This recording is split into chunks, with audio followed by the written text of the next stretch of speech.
ولسمشر غني تذکره کې د مور نوم لیکلو په اړه څه ویلي دي او تازه یې څه حکم کړی دی او آیا د مور نوم به په تذکره کې ولیکل شي او کنه په دې ویډیو کې وګورئ.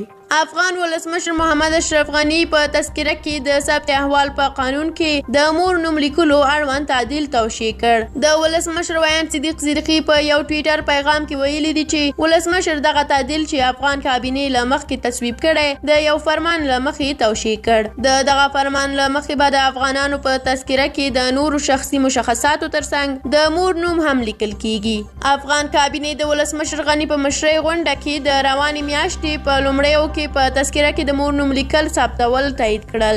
له دې مخکې د دوی مرستیال سرور دانش په مشرۍ د قوانینو کمیټې د ثبت احوال نفوذ قانون په ځینو برخو کې په تذکره کې د مور نوم ثبتول په ګډون تعدیل تایید کړی وو. په تذکره کې د مور نوم ثبت موضوع د یو شمېر افغان مدني فعالانو او ښځو حقونو فعالانو له کلونو مبارزې وروسته د چارواکو د پام وړ وګرځېده. په ورته مهال د افغانستان بشري حقونو کمیسیون د افغانستان جمهوریت ریاست دغه اقدام ساتلی وو چې له مخکې به یې د مور نوم د هویت په تذکره کې ثبتېږي. یاد کمیسیون د ښځو حیثیت ته د درناوي لپاره دا یو نیک اقدام بللی و او له اړوندو چارواکو یې د تصویب غوښتنه کوله.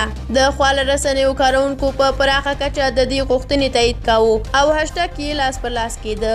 ګڼو افغان سیاستوالو، لیکوالانو، هنرمندانو او پیژندل شویو شخصیتونو پر خواله رسنیو د میندو نوم لیکلو سره دغه کمپاین ملاتړ کړی. په افغانستان کې لومړنۍ پیژندپاڼه په 1293 لمریز کال کې پاچا امان الله خان ته ورکړل شوه.